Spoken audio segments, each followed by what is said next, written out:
Hey everyone, welcome back and happy Friday. What am I saying? Happy Friday, everybody. Welcome back to Up and Adam Channel 2. We have some Summer House and some Real Housewives of Atlanta to cover. Lots to talk about, lots to discuss. Now, if you guys are in Charleston, I just want to say this really quick. Jason is throwing a really, really fun event tonight at Leva & Lamar's place restaurant on King Street. It's called Lamar's.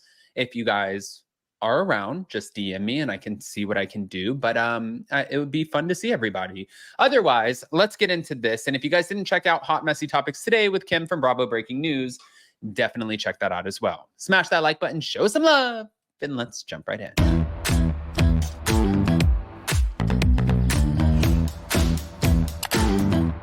Cause no one can do it like we do it, like we do it, like we do it. Cause no one can do it like we do it, like we do it, like we do it. All right, guys, so let's get into the madness. The Carl Radke and Lindsay Hubbard of it all. And Lindsay looked damn good at the reunion. And Carl's shoes were a little terrifying. But hold on. Thank you to Reality Blurb. Season 8 of Summer House is coming to a close, and the show has already been renewed for a 9th installment.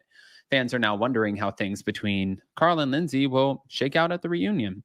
So cast members like Jesse Solomon have called the reunion juicy and emotional, and now Carl is weighing in on what fans can expect.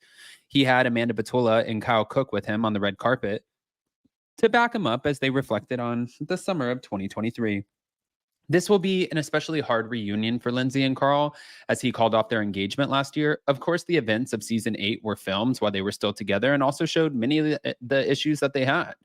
But when OK Magazine asked Carl about how things went between him and Lindsay at the reunion, he said, "I think you'll see at the reunion." Carl said, "A lot gets covered. I thought Andy did an amazing job of trying to get everybody to clear the air and get everything off their chest. And I felt like that happened at the reunion." But Amanda chimes in and says, "And not to speak for you, Carl, but I feel like while it's still airing and still happening, like neither of them are going to have that complete closure until all of this is just done." But despite the drama, Carl still appreciates the summer and how the show captured it.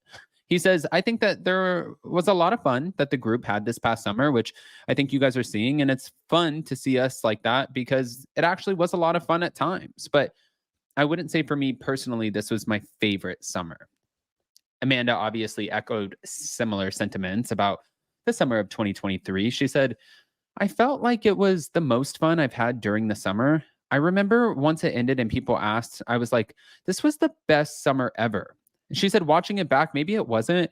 I kind of felt like we were so united as a house for the first time in a really long time, and that was nice." But Kyle also chimed in saying, "I'll put it this way, not to spoil it, but on the very last day, we didn't just all walk to the car and go back to New York City. We kept on hanging out. We literally went to Montauk, which in 8 years we've never done."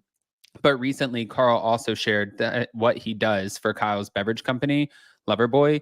He told Bravo's Daily Dish, "My signature in my email is I'm the Loverboy advisor. Basically, what I'm focused on is business development and bringing our non-alcoholic product to market."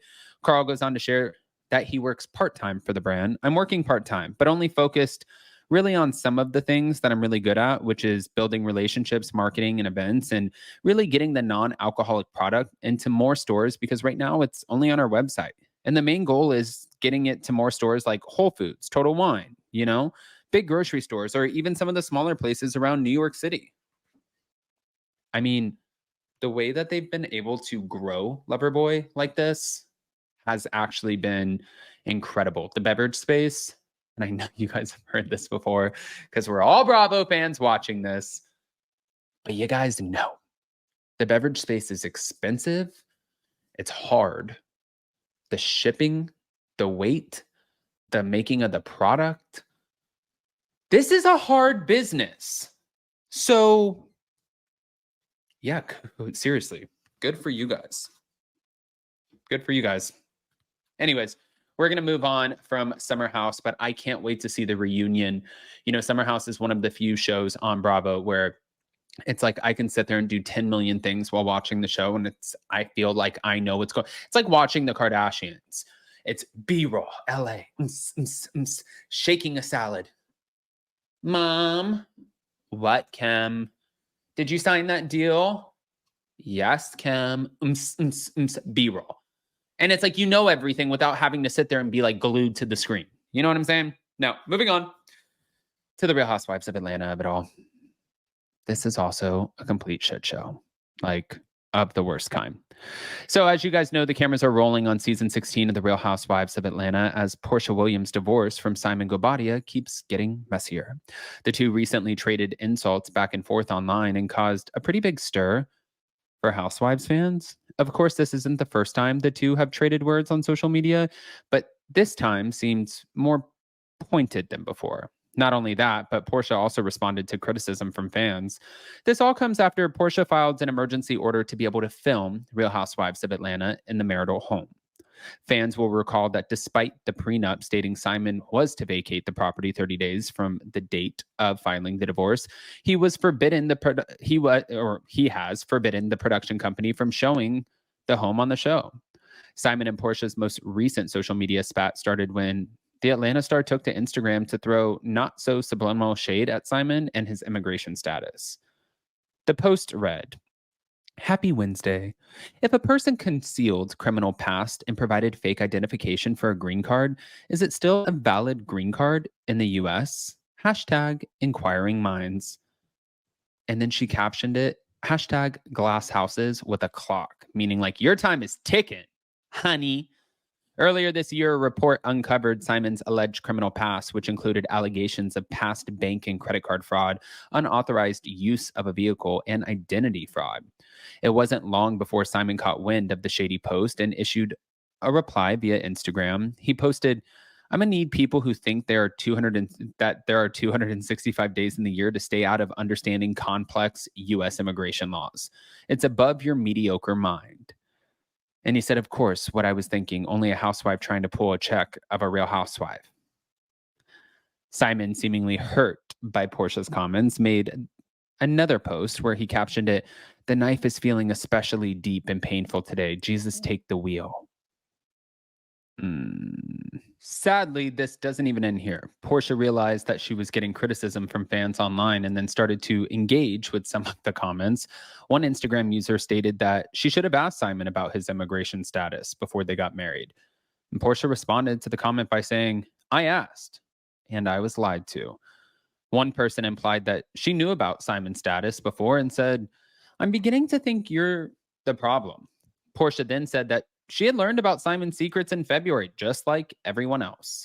And another user chimed in and implied that the marriage was an arrangement and that Porsha never loved Simon. And she responded and says, "I wish." Obviously, we all know that Porsha is a huge figure in the housewives world, but right now she is getting a lot of flack and people are starting to wonder, they're picking sides, and that's what happens. Like, that's what happens every single time in these situations when people are getting divorces. Kim and Croy. Some people are Team Kim, some people are Team Croy.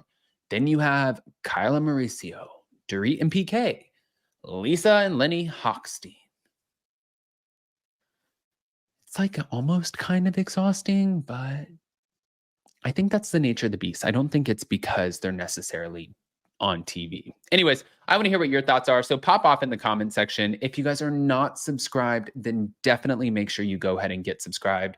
Please let me know what you think about the Carl and Lindsay of it all. And also the Porsha, Williams, Guobadia, and Simon, because this is just a little bit messy. And I know you guys know it's messy. Okay. That's why we're on Up and Adam channel 2. And I want to hear what your thoughts are. And again, if you guys are in Charleston tonight, then come by Lamar's on King Street and shoot me a DM. Let me know if you want to swing by, and I would love to meet and see everybody. I think it's like 9 o'clock tonight. So love you guys.